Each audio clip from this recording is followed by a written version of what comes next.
Good morning, FCCT. How's it going today? Good, good. Are we energetic today? Lots of energy, lots of excitement? Yeah, okay. That was the least energetic response I've ever gotten, I think.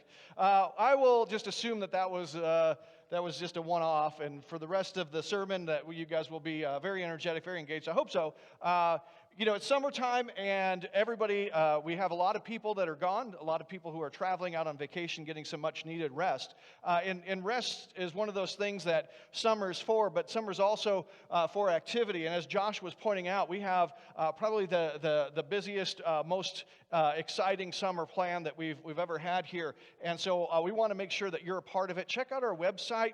As you get on our website, there is the front kind of page there where things are scrolling back past, or that you can click through all the kind of monthly upcoming things. There's also a calendar that will show you some stuff further out, but we want you to be a part of as many things as possible. And this coming up Saturday, we have our evangelism in the park. We're going to meet here at 8:30. We are going to go over to Kiwanis Park. We are going to hand out snow cones for free to people, because who doesn't love a snow cone? Am I right?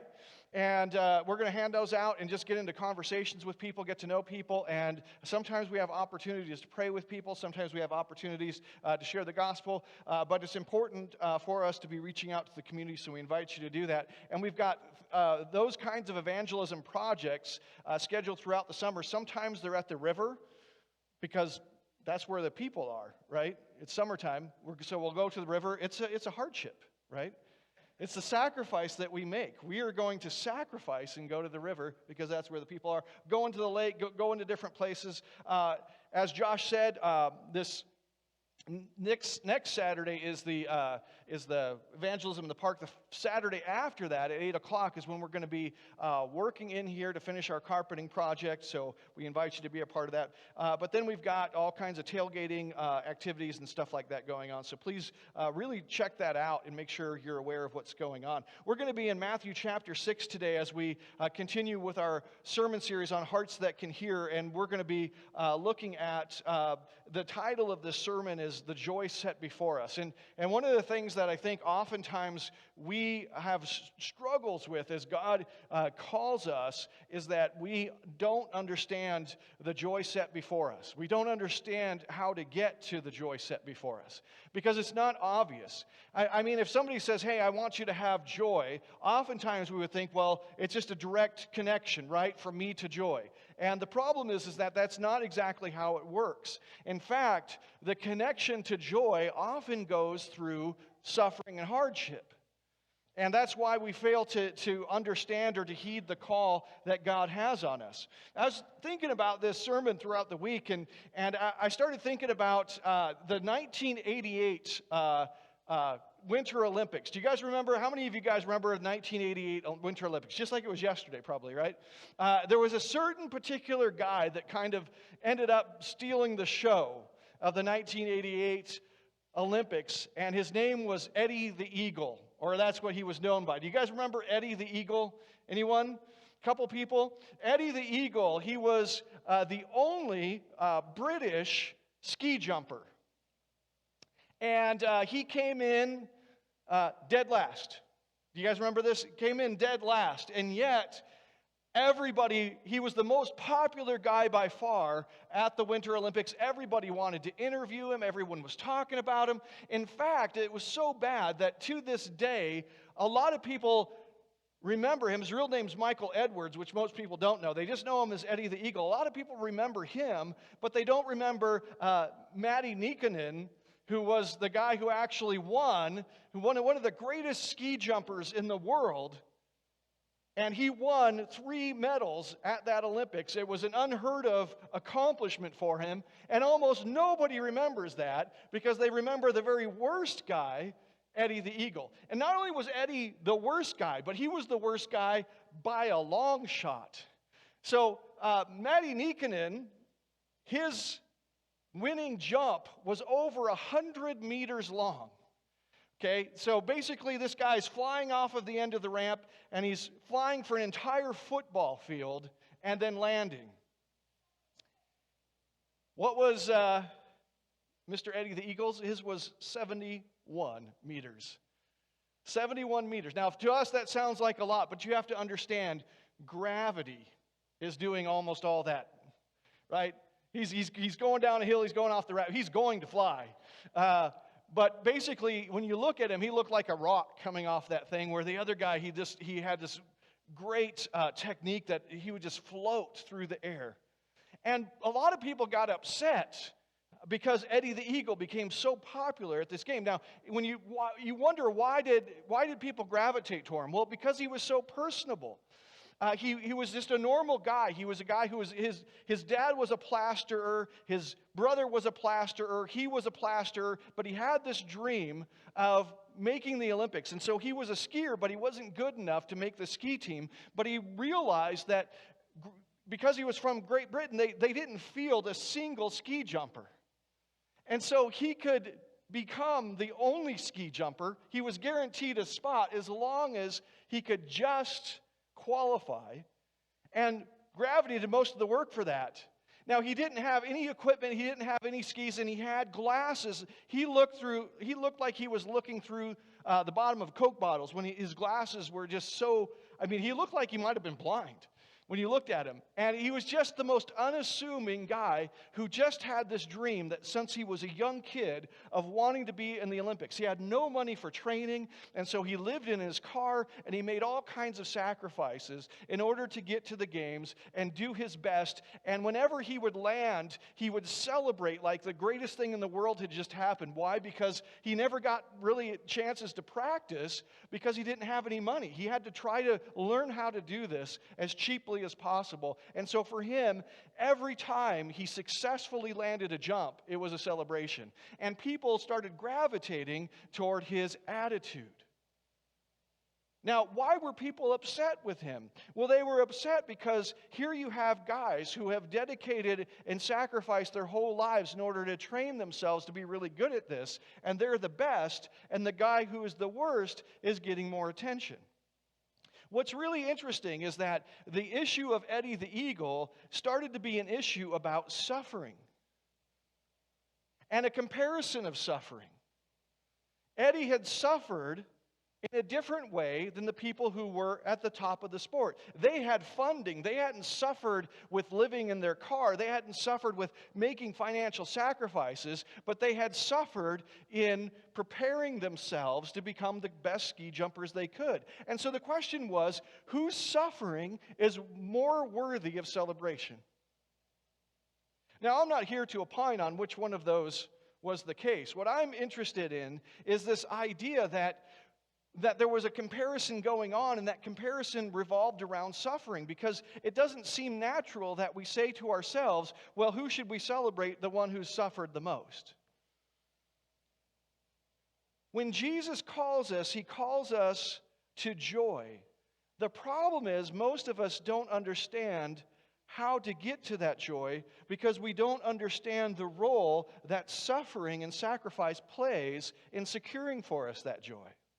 Let me read to you Matthew chapter 6, verse 19 through 21. It says, "Do not lay up for yourselves treasures on earth, where moth and rust destroy, and where thieves break in and steal.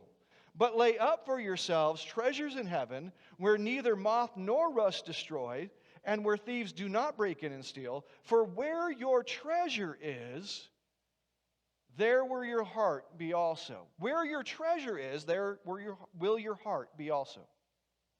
Now, the problem is this. If our treasure and the investment of treasure ends up being the catalyst for where our heart is, it's not exactly obvious how we lay treasure up in heaven.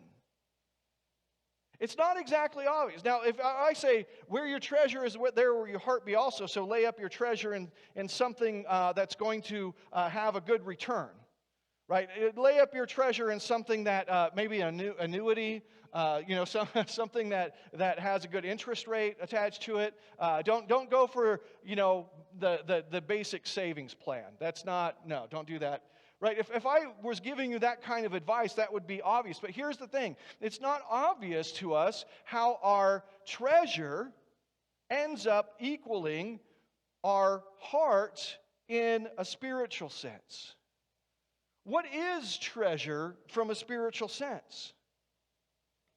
We're going to look at a few things today when we look at how to pursue the joy that's set before us, how to hear the calling of God to that joy, and how that calling goes through suffering and sacrifice. And we're going to do it by looking at these three areas. First of all, we're going to talk about vocation and hearing.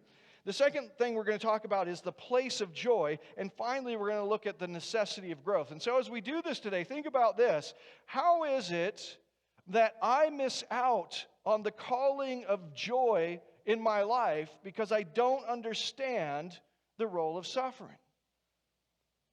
So let's talk about, first of all, vocation and hearing. Now, what does it mean to have a vocation? When we say, do you have a vocation, what are we usually talking about? A job, right? We say, well, this is my job. If somebody says, what's your vocation? You say, I'm a plumber, I'm a plasterer, I work at Target, I work at Walmart, whatever the case is, this is my vocation. But that's not exactly what vocation means. What does vocation actually mean? It means your calling, right? Vocation, vocal. It's your calling. What is your calling? How do you know what your calling is? Has anybody ever asked you what your calling is? It's not a typical question, but they have asked you that because they've asked you what your vocation is. They just didn't know that that's what they were asking, and you probably didn't know that that's what they were asking either. Right? But the idea here is important, that you have a vocation, you have a calling. But if you don't have the kind of heart that can hear that, then you might have missed out on it. Matthew chapter 4, verse 18 through 20 says, while walking by the Sea of Galilee, he saw two brothers. Who's he in this passage? It's Jesus. He sees two brothers, Simon, who is called Peter, and Andrew, his brother, casting a net into the sea, for they were fishermen. Is that their calling? Well, maybe it is. Let's find out.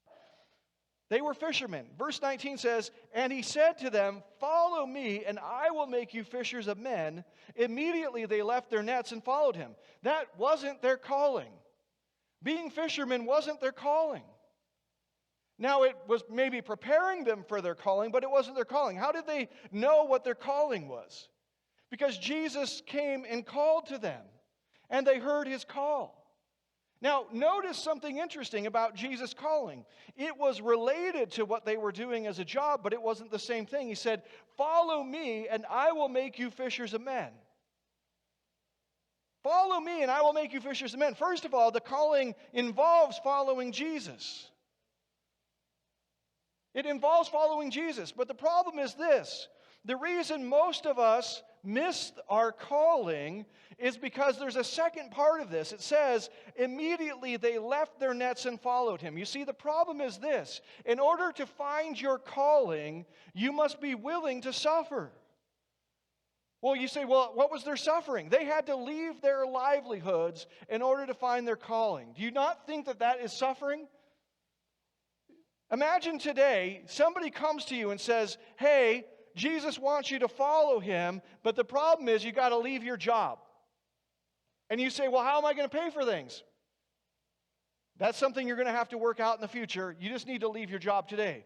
Would that involve suffering on your part? Would that involve some sacrifice on your part? Here's the problem. Most of us never hear the calling of Jesus. We never hear it because we don't understand that the calling of Jesus to the joy set before us goes through suffering. It always goes through suffering. You can't avoid it. But because most of us don't want to suffer, we don't see how suffering ends up being the path of answering the call, of finding the joy before us. Because we don't see the connection, we don't answer the call. The Bible is full of Jesus calling to people. And the Bible is full of reactions. In fact, you could say that the gospel is really nothing more than Jesus calling and people answering. And they answer in different ways. Some answer like the disciples do. They leave what they're doing and they follow him. They choose the path of going through suffering to the joy set before him. Or like Zacchaeus. You guys remember the song, right? He was a what?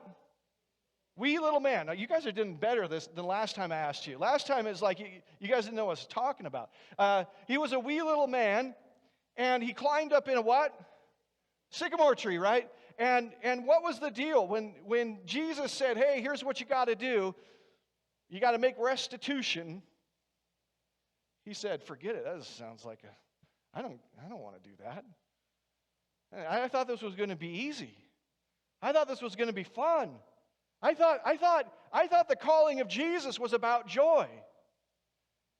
But if he had done that, he would have missed the calling. Some don't answer the calling. Like the rich young ruler we've talked about many times. The calling is sell everything and follow me. Sell everything and follow me. And the rich young ruler goes away what?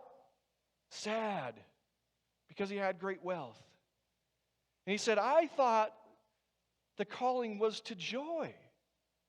But the calling is to joy. But it goes through the road of suffering. It's interesting, throughout the Bible, you have Jesus constantly referring to this call. He tells stories all the time, parables about the call. He says, hey, there's a guy and he's having a wedding banquet. And he goes out and he invites people to the wedding banquet. And some people say what? Oh, I just got these new oxen. I need to try them out.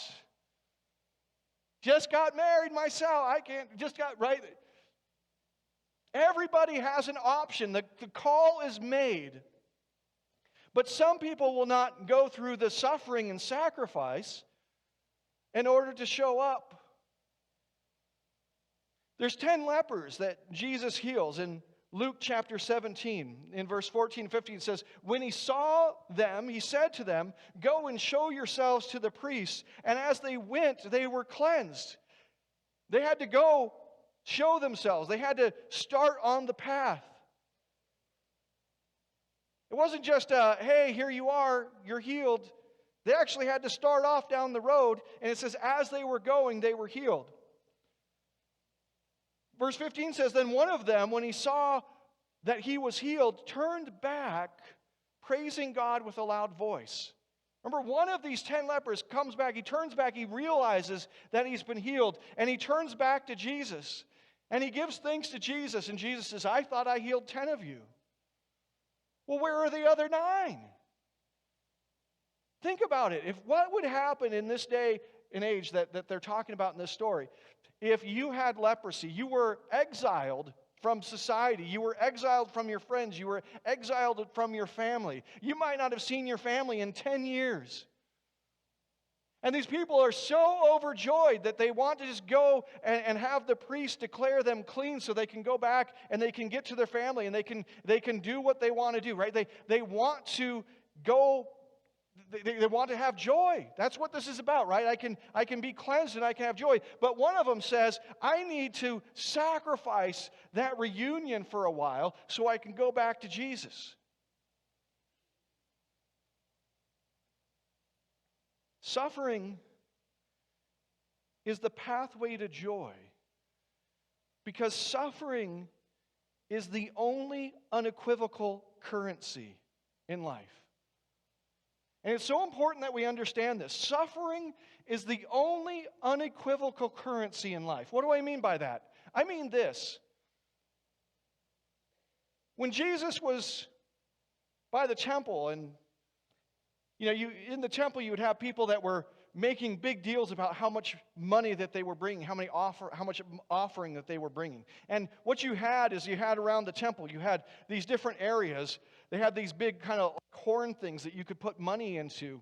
And these big horn things were dedicated to different things. Like you had the wood one where you could dedicate money to get the wood that would be burned for the sacrifice. And they had one for different opportunities, basically different funds, you can think of it. And then you could go in there and you could give. And a widow goes in there and she puts in her 2 coins. And Jesus says what? As unimpressive as that seems, he says, for her that was so important. Because that's all she had.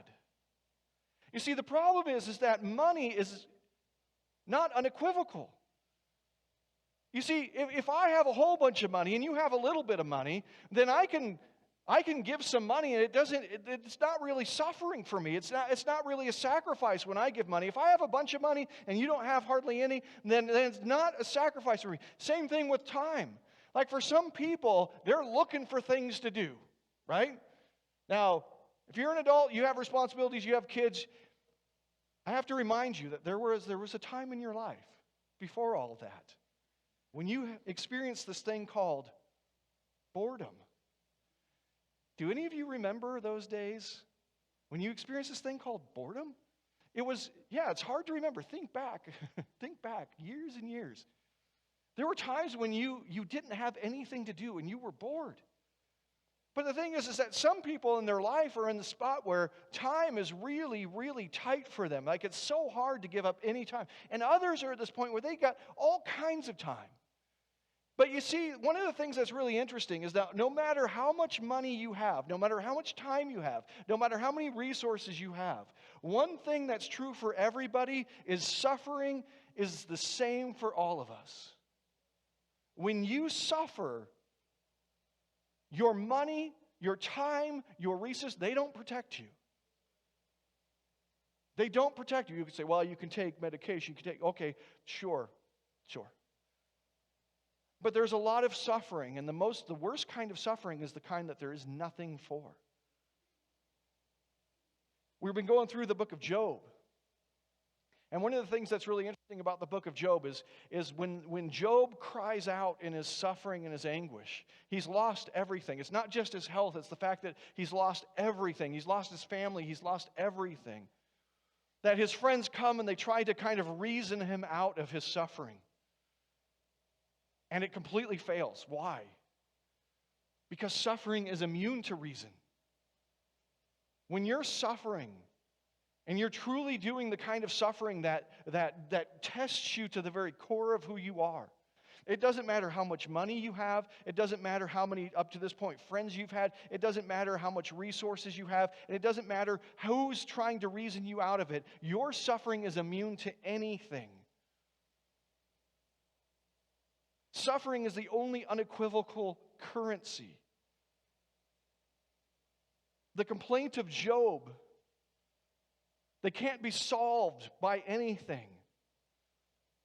And the problem that it gets revealed with Job and his friends is that both of them make the wrong assumption.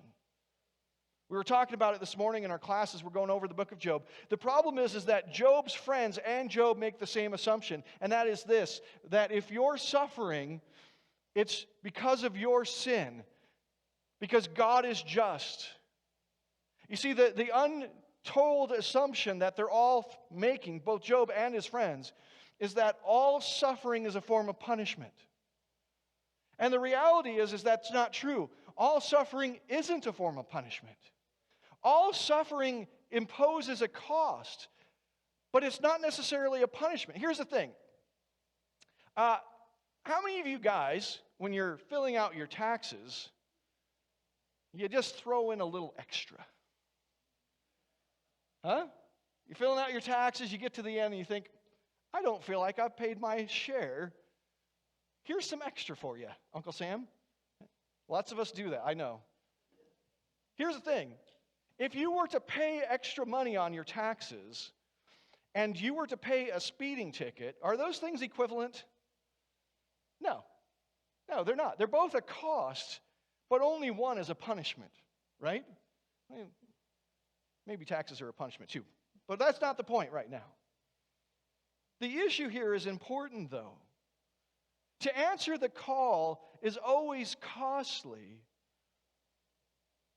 and suffering is not always a punishment. Sometimes, and this is important, I want you to think about this. Sometimes suffering is a cost that you pay, not as a punishment, but as an investment. And if you can grab a hold of that, that changes a lot in your life. The suffering that you engage in is not always a punishment. Sometimes it is. Here's the thing. Let me just say this. if you're going through suffering, it's always best, first of all, to assume or to investigate. Let's say that. It's good to investigate whether or not this is because I've done something stupid, right? Here's the thing. I'm not throwing stones here, okay? It's important to understand. I'm not throwing stones. I live in a glass house. Let's just say all of us would be wise to, when we suffer, the very first thing we should investigate is, did I do something dumb? Right? Just saying. Just saying. However, if we've investigated that, and that doesn't seem to be the case, we shouldn't just assume that somehow God's being cruel to us. No, the thing is that sometimes suffering is not a punishment, it's an investment. Why? Because to answer God's call is going to cost us. And that cost that God imposes on us for answering the call is not a punishment, it's an investment. I'm going to show you how this works out. In Luke chapter 14, verse 26, Jesus says something that a lot of people struggle with. I've actually seen different guys who are atheists point to this as proof that Jesus was evil. Okay? Now, I don't think Jesus is. I think they're misunderstanding. Luke 14:26. If anyone comes to me and does not hate his own father and mother and wife and children and brothers and sisters, yes, and even his own life, he cannot be my disciples. Is Jesus there imposing a cost on his followers? Yes. Yes. He's saying, if you're going to follow me, it's going to cost you. Well, what's it going to cost? It's going to cost putting me ahead of everything else, even yourself. Now, when he says hate these, he doesn't mean just to actively hate. He doesn't mean, next time you see your family member, throw rocks at them. That's not what he's talking about.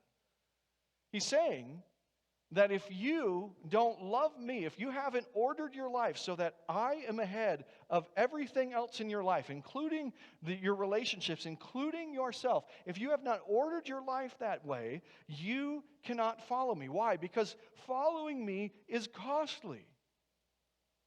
And I will say this, that we often don't answer the call of God to the joy set before us because of our desire to avoid the cost. The Bible tells us that if we say to somebody in need, be warm and well fed, but we do nothing for them, then we're not answering the call. We're not making the sacrifice to fix the problem that they're having. We're not voluntarily entering into their suffering and participating in it. We're not answering the call. You can see this all the time. There are times when here's the thing. Let's be honest with each other. Let's be real. There are times when we have opportunities for evangelism in the park, opportunities for carpeting, opportunities for this, opportunities for that. There are times when you just can't make it. That's just the way that it is. But let's be honest. There are times when all of us get opportunities in our lives and we think, I don't feel like doing this. Right? Isn't that true? It's true for me. We say to ourselves, I don't feel like doing this. I don't feel like making the investment.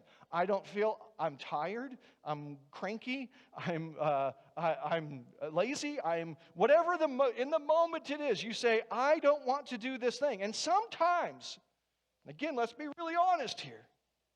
Sometimes you don't want to do those things. You don't want to watch the kids. You don't want to be a nursery worker at church. You don't want to help do the workday. You don't want to go out and do evangelism. You don't want to do this, that.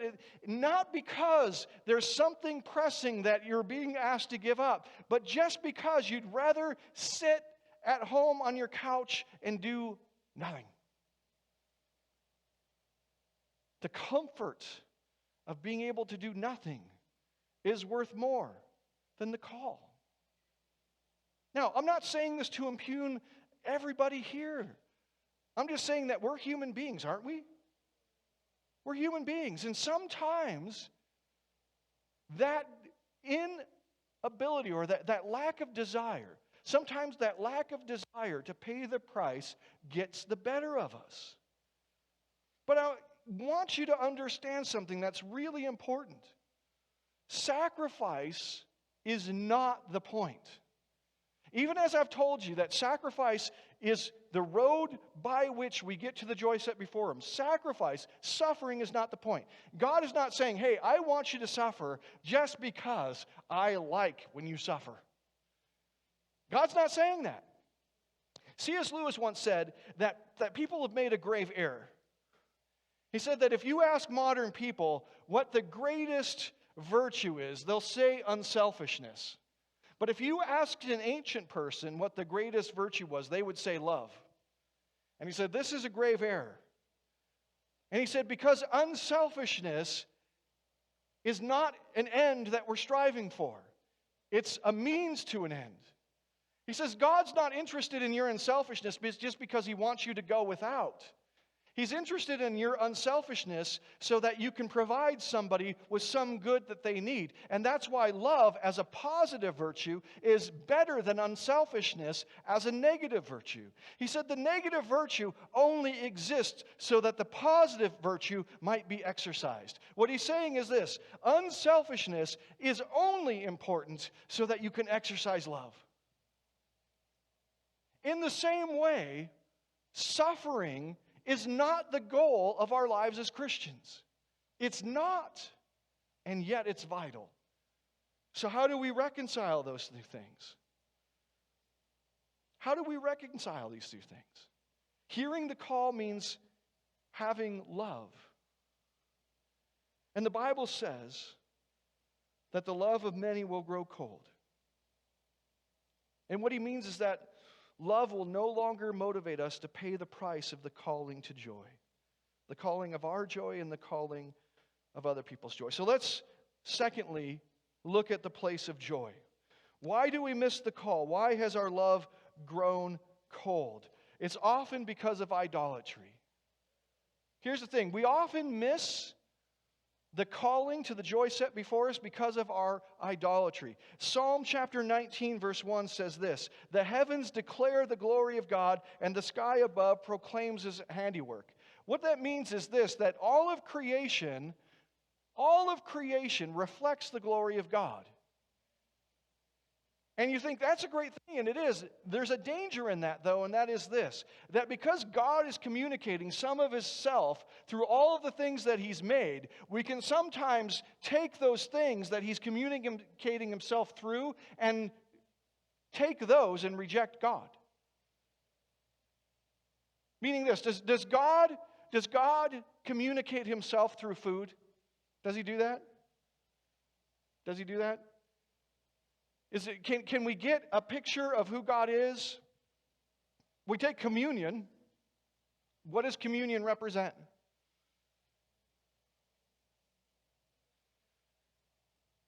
Yes, to all, I think. I couldn't hear everybody, but it sounded like you guys were giving good answers, right? So we'll take the communion at some point. That's not right now, by the way. This is only a test. The bread is His body. The cup is His blood, right? So this food is a symbol. It's communicating something to us. And when we take it into ourselves, it's a picture of the love of God. Does that mean that I should start to worship this and leave God aside? No.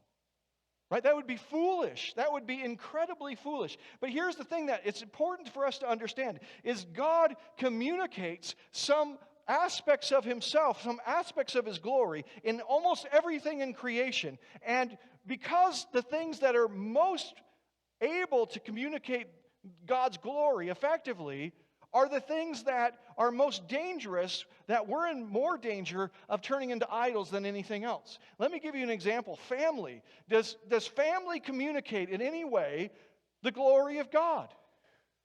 Yeah. In fact, the fact that He's called Father, every family on earth draws its name from that. And it's supposed to communicate that. But here's the thing. Do people ever turn their families into idols? They sure do. What about money? You know, it's interesting. You look at when they were making the temple and they had gold things in there. Why did they do that? Because gold represented glory. It was a physical image of the glory of God. That's why it was used extensively in the temple. Does gold ever become an idol to people? Of course it does. You see, the problem is that we take our joy through those things exclusively. Those things no longer lead us to God, who is the ultimate picture of the joy. You see, all these things in the life that God has given us, they're supposed to be pathways of finding joy in Him. But what they do is they become shortcuts and cut Him out of the picture. Why? Because there's generally less suffering immediately through trying to find our joy in those things than there is in trying to find our joy in God.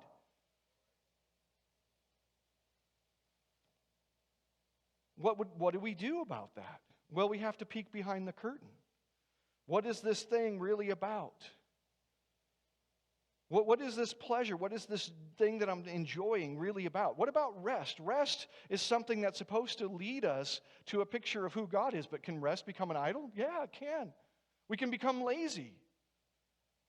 And if we don't peek behind the curtain of rest to see what aspect of God it's trying to lead us to, and actually let it lead us to that aspect of God, and instead turn it into an end in itself, then what happens is we become idolatrous. And once we become idolatrous, we don't want to give that thing up in order to get the real thing that it's pointing to in God.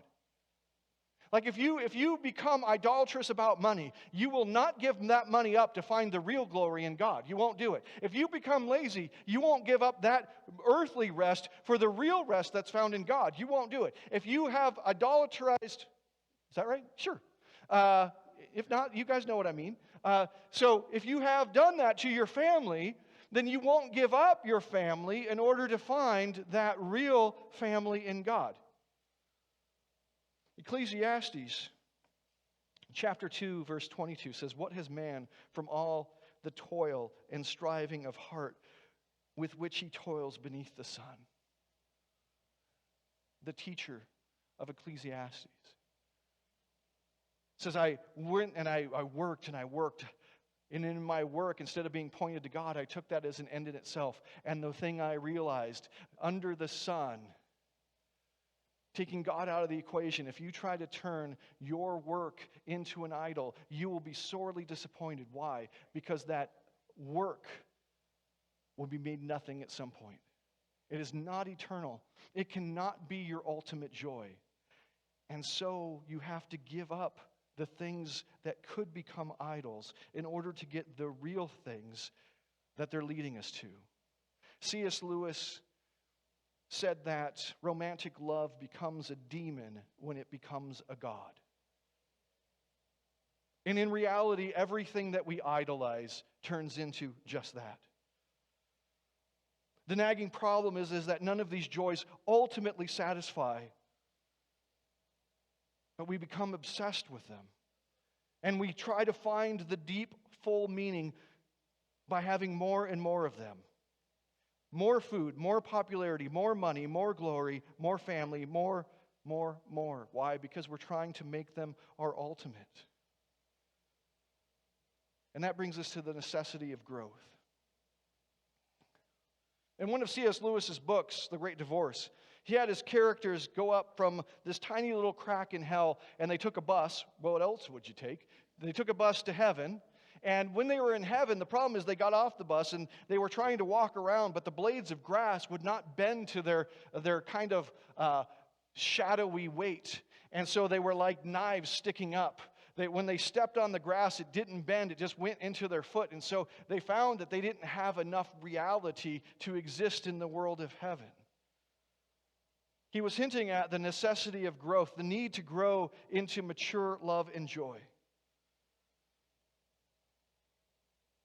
The place where love is safe from theft and from decay.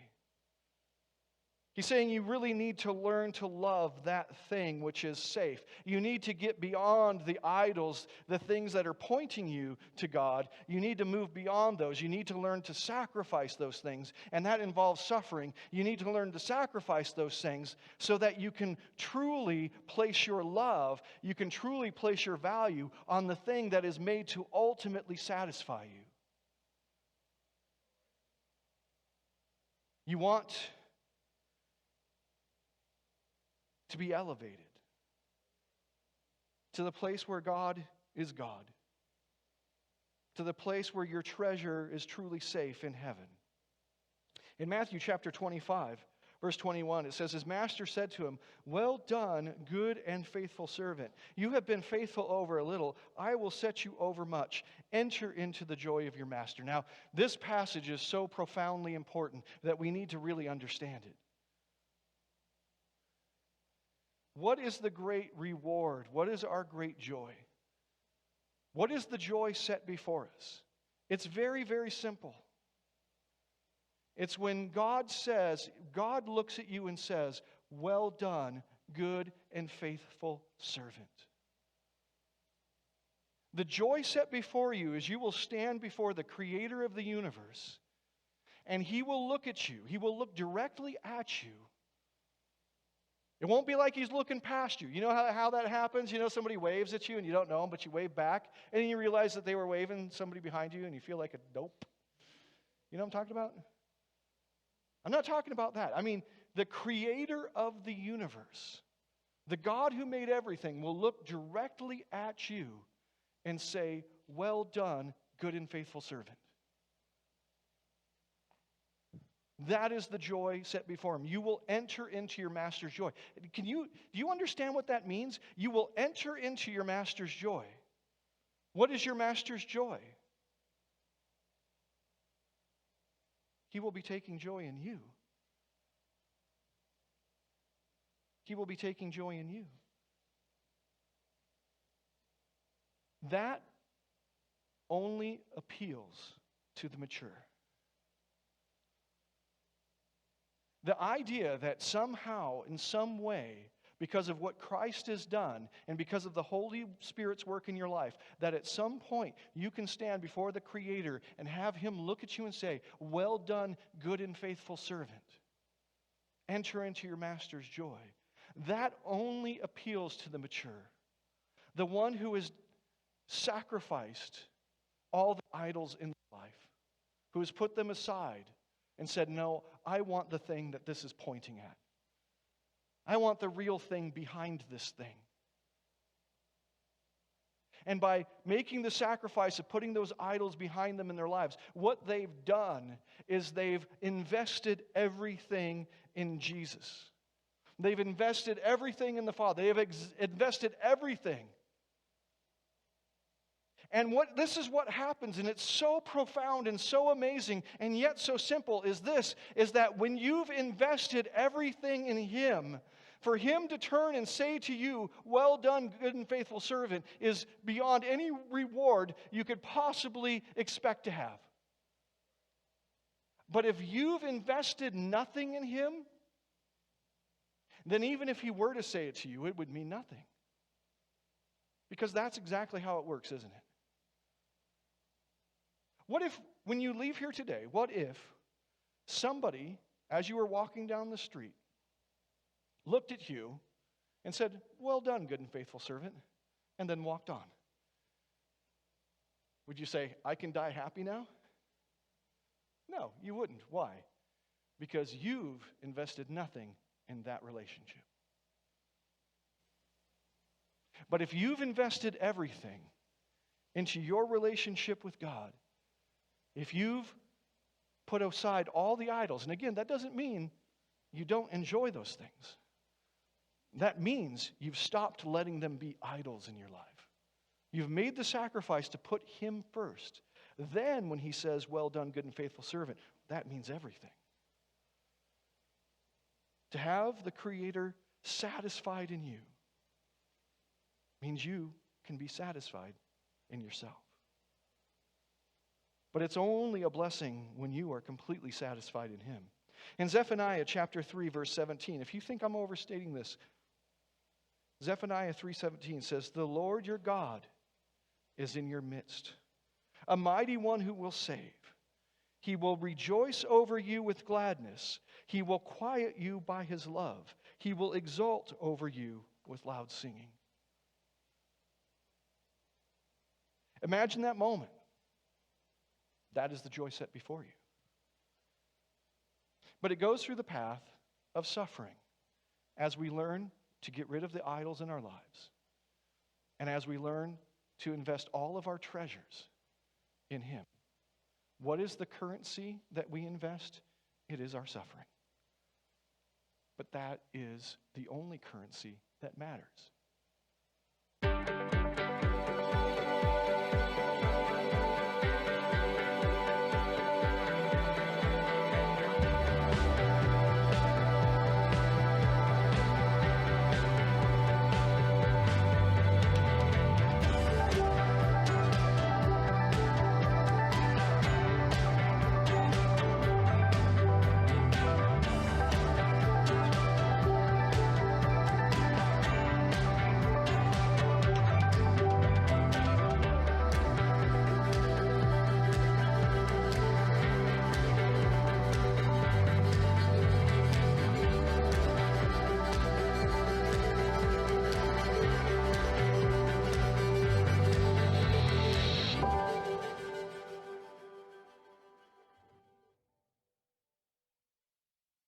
Thanks for joining our worship service today. Please follow us on our Facebook page where you can let us know about any needs or prayer requests you may have and keep up with the latest church news and events. You can also check out all of our past lessons and other videos by visiting our YouTube channel. At First Christian, we strive to be the presence of Christ in the world by helping others to believe in God's love for them, to belong to his church, and to become like Christ in their lives. If you would like to support us in our ministry, you may do so by giving online through our website at www.fcct.org or by mailing checks to the church. Have a great week.